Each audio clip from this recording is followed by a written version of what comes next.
Računsko sodišče je z okoljskim ministrstvom sodelovalo pri čistilni akciji že pred 2 letoma, zato so se odločili, glede na to, da je naš redni revidiranec, posebej še na področju odpadkov in vprašanj v zvezi z njimi, da tudi letos se pridružimo ministrstvu oziroma ministrstvu za okolje in prostor, in ker je to pač v Krškem, smo danes tudi tukaj. Ob veliki skrbi za čistočo in za ločeno zbiranje odpadke, ki je bilo v preteklosti narejeno, je zagotovo še vedno to, kar opažamo, del ljudi, ki tega ne spoštujejo. In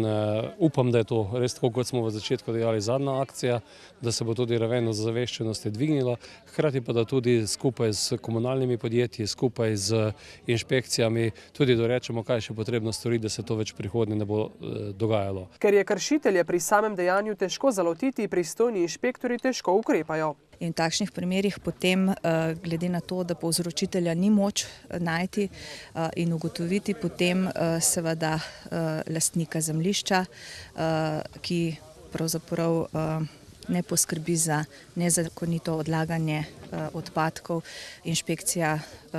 pač vzame v postopek in seveda potem tudi ustrezno ukrepa. Kazni za fizične osebe se gibljejo od 500 do 2000 evrov, za pravne osebe pa od 1500 evrov dalje.